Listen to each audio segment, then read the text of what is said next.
ओम गणेशाय नमः। ओम नमः शिवाय। मैं निखिल ज्योतिषाचार्य आप सभी का मेरे चैनल पर पुनः स्वागत करता हूं।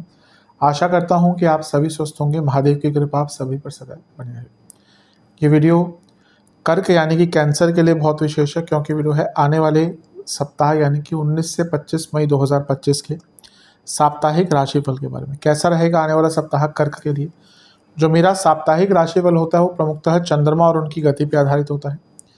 चंद्रमा एक ऐसे विशेष ग्रह हैं जो बहुत तेज गति से भागते हैं और करीबन 2.25 से 2.5 दिन में अपनी राशि बदलते हैं। तो स्वाभाविक है कि पूरा हफ्ता जो कि 7 दिन का होता है उसमें कई बार राशि बदलेंगे। चंद्रमा मन के कारक है और उनकी विशेषता यह भी है कि वह जिस भी भाव में जाते हैं उसको एक्टिवेट कर देते हैं, इसलिए डे टू डे एक्टिविटीज़ पर उनका इम्पैक्ट बहुत होता है। इसलिए साप्ताहिक राशिफल की विशेषता बहुत होती है।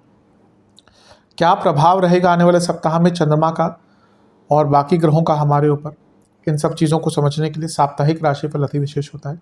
ज्योतिष के माध्यम से थोड़ी बहुत गाइडेंस प्राप्त करने के लिए साप्ताहिक राशिफल अति विशेष होता है। यदि आपकी लग्न राशि या चंद्र राशि कर्क है, दोनों ही गाइडेंस के लिए इस राशिफल को देख सकते हैं।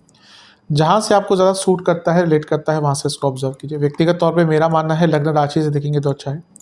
इनकेस नहीं पता तो आप अपनी चंद्र राशि से भी इसको ऑब्जर्व कर सकते हैं। शुरू करते हैं। चंद्रमा आपके अष्टम भाव यानी कि कुंभ में आ जाएंगे। ये होगा 20 मई को। 19 मई को तो देखिए पूरा दिन वो मकर में ही रहेंगे, तो पहले ही हम डिस्कस कर चुके हैं। अब वो कुंभ में आ जाएंगे अष्टम भाव में 20 तारीख को सुबह 5 से 6 बजे के आसपास। अष्टम भाव के चंद्रमा अच्छा रिजल्ट नहीं देते, ऊपर से वो लग्नेश भी हैं, इसलिए अष्टम में उनका जाना थोड़ा सा प्रॉब्लम दिखाता है। आपसे भी गलतियां हो सकती हैं, मनमुटाव हो सकते हैं, चीज़ों को समझ नहीं पाएंगे। थोड़ा सा यहाँ पे ध्यान देने की आवश्यकता है। ऐसा लग रहा है कि कुछ ऐसे लोग भी हैं जिनको आप समझ नहीं पा रहे, जिनकी बातों को आप समझ नहीं पा रहे, और इसीलिए अपनी लाइफ में कन्फ्यूजन बहुत क्रिएट कर रहे हैं। यहाँ पे ग्रहण दोष भी लग गया, ये और तंग करेगा। मानसिक वेदनाएं काफ़ी रहेंगी। अच्छी चीज़ ये है कि गुरु बचा रहे हैं, गुरु की दृष्टि है, तो गुरु अवश्य बचाने की कोशिश करेंगे। ये गुरु भाग्येश भी हैं और छठे घर के स्वामी भी हैं, तो अगर आपने थोड़ा सा प्रयास किया तो थोड़ी बहुत प्रॉब्लम सॉल्व हो सकती है। पर ओवरऑल देखा जाए हफ्ते का ये जो भाग है शुरुआती, ये बहुत कन्फ्यूजन, एग्रेशन, मनमुटाव, फ्रस्ट्रेशन के साथ शुरू होगा। मंगल की दृष्टि भी है और ये चीज़ों को हेल्प नहीं कर रही। मंगल योग कारक है, ठीक है, कोई पैसा रुका हुआ था, कोई काम रुका हुआ था, पूरा हो सकता है। लेकिन क्योंकि मंगल खुद नीच के हैं और अष्टम में बैठे चंद्रमा जो ग्रहण युक्त हैं उन पर प्रभाव डाल रहे हैं, हफ्ते का शुरुआती भाग गुस्सा, इरिटेशन, फ्रस्ट्रेशन, अपने ऊपर विश्वास कम, गलतियां करना, ये सब बहुत दिखा रहा है। तो बहुत केयरफुल रहने की आवश्यकता है। नवांश कुंडली बता रही है कि कुछ ऐसे लोग हैं जो आपसे अच्छा बन रहे हैं पर अच्छा है नहीं। ध्यान दीजिएगा इस चीज़ पर। दशांश कुंडली कार्य क्षेत्र में सब ठीक दिख रहा है, ऐसी कोई दिक्कत नहीं दिख रही। ऐसा लगता है कि आप बहुत अच्छा कर सकते हैं पर आप अपने प्रयासों में कमी ला रहे हैं। बिजनेस में थोड़े खर्चे बढ़ते हुए दिख रहे हैं। जहाँ तक लव लाइफ की बात है, अपने कमिटमेंट पर काम कीजिए, कमिटमेंट इश्यूज़ को सॉल्व कीजिए। वैवाहिक जीवन और बड़ा सोचिए साथ में बैठकर, क्योंकि अगर वैवाहिक जीवन अगर आपको आगे लेके जाना है तो सोच को भी बड़ी करना पड़ेगा। स्टूडेंट्स की जहाँ तक बात है, थोड़े से कॉन्फ्लिक्ट्स दिख रहे हैं, यानी कि आपके किसी से आर्गुमेंट वगैरह हो सकते हैं, उसके कारण टाइम वेस्ट होगा। सेहत की जहाँ तक बात है, बीपी की प्रॉब्लम, स्पेशली लो बीपी की प्रॉब्लम अगर है तो इन्फ्लेमेशन, इंडाइजेशन तंग करेगा। सर्वाष्टक में आपका 10वां घर बली है। जो लोग जॉब चेंज करने का विचार कर रहे थे, बहुत अच्छा टाइम है, क्योंकि चंद्रमा अष्टम में है, 10वें घर बली है, और एक प्रकार से मंगल का भी जो 10वें घर के स्वामी हैं अष्टम में बैठे चंद्रमा पर प्रभाव है। तो जॉब चेंज का बहुत अच्छा टाइम है।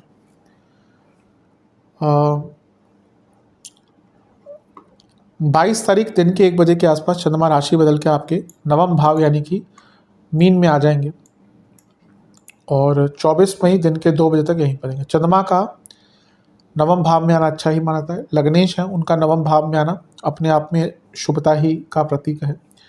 भाग्य का यहाँ पर साथ प्राप्त होता है व्यक्ति को, और एक प्रकार से कई रुके हुए कार्य यहाँ पर भाग्य के कारण बनने शुरू हो जाते हैं।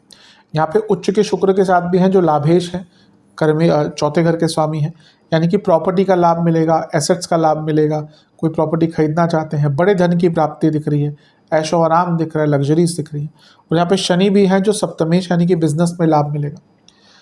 और खुद वो लग्नेश होने के नाते जब भाग्य स्थान में है, जो लक्ष्मी स्थान भी है, यानी कि धन की प्राप्ति बहुत अच्छी होगी। हफ्ते के शुरुआती भाग के कंपैरिजन में ना हफ्ते का जो ये वाला भाग है आपका काफ़ी अच्छा रहेगा।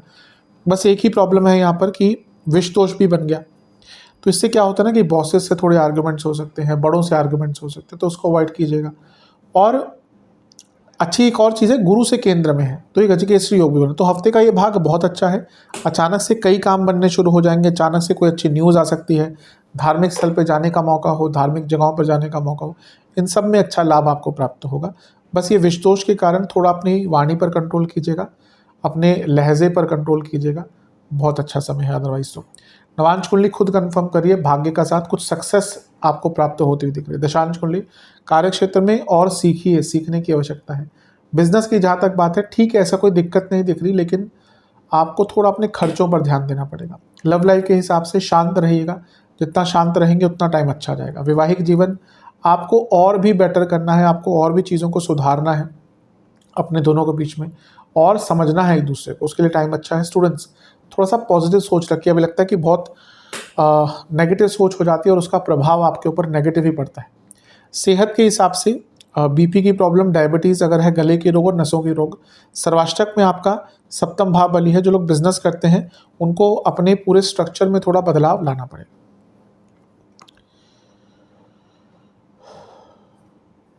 24 मई दिन के 2 बजे के आसपास चंद्रमा राशि बदलेंगे और आपके 10वें घर में आकर बैठ जाएंगे और सप्ताह के अंत तक यहीं पर रहेंगे। इसी से एक दिन पहले बुध का गोचर हो चुका होगा और वो आपके लाभ स्थान में आकर बैठ जाएंगे।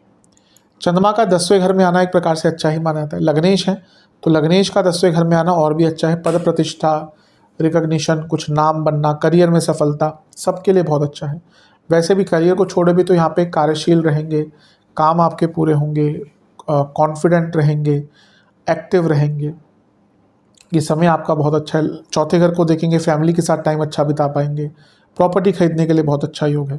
तो हफ्ते का अंतिम भाग बहुत अच्छा जा रहा है। केतु की दृष्टि है तो कोई अटके हुए कार्य, पुराने कार्य भी पूर्ण होंगे और कई चीज़ों को गहनता से समझने का भी अवसर आपको प्राप्त होगा। एक ही चीज़ है जिससे बच के रहना कि चंद्रमा पापकर्तृ योग में है, एक साइड सूर्य तो एक साइड शनि, तो यहाँ पे कभी कभी क्या होता है, गुस्सा बहुत आ जाता है। और यहाँ पर परिवर्तन योग भी हो रहा है क्योंकि चंद्रमा मंगल की राशि में है और मंगल जो है वो चंद्रमा की राशि में है, तो ये परिवर्तन योग करियर के लिए बहुत अच्छा है। लेकिन पापकर्तरी योग और मंगल का प्रभाव परिवर्तन योग द्वारा ये दिखा रहा है कि बहुत ज़्यादा गुस्सा रहेगा और आर्ग्यूमेंट्स बहुत हो सकते हैं। नवांश कुंडली बता रही है कि अपने जीवन में नए दिशाओं को ढूंढिए, नई दिशाओं को देखिए, आप और भी बहुत कुछ बेटर कर सकते हैं। दशांश कुंडली कार्य क्षेत्र में कम बोलिएगा वरना थोड़ी सी परेशानी हो सकती है। जहाँ तक बिज़नेस की बात है, बिज़नेस में थोड़ा सा ना एक इमोशनल तत्व लेके आइए, अपने आप को इमोशनली अपने बिज़नेस से कनेक्ट कीजिए। लव लाइफ अच्छा टाइम है चीज़ों को सॉल्व करने का, आगे बढ़ने का, रिलेशनशिप्स को मैरिड लाइफ की तरफ लेके जाने के लिए अच्छा टाइम है। वैवाहिक जीवन जितना कम बोलेंगे उतना सुखी रहेंगे, सरलता से यही कहूँगा। स्टूडेंट्स बहुत अच्छा टाइम है, जो आप डिज़र्व करते हैं, जो चीज़ें नहीं प्राप्त कर पा रहे थे यहाँ पे प्राप्त करेंगे। सेहत की जहाँ तक बात है, बीपी की प्रॉब्लम बनी रहेगी, हड्डियों के रोग, लोअर बॉडी में दर्द, कफ रोग। सर्वाष्टक में फिर से 7वां घर बली है, बिजनेस में कुछ बहुत अच्छा प्राप्त हो सकता है। नाम बनने का, रिकॉग्निशन प्राप्त करने का समय अच्छा है हफ्ते का अंतिम भाग। उपाय के स्वरूप में आपको महादेव का गंगा जल से अभिषेक करना है और ओम भवाय नमः इस मंत्र का 21 बार जाप करना है। आशा करता हूँ कि ये वीडियो आपके काम आएगी। चैनल पर नए हैं, सब्सक्राइब कीजिए, वीडियो को लाइक कीजिए। मिलता हूँ आप सभी से अगली वीडियो में, तब तक के लिए ओम नमः शिवाय।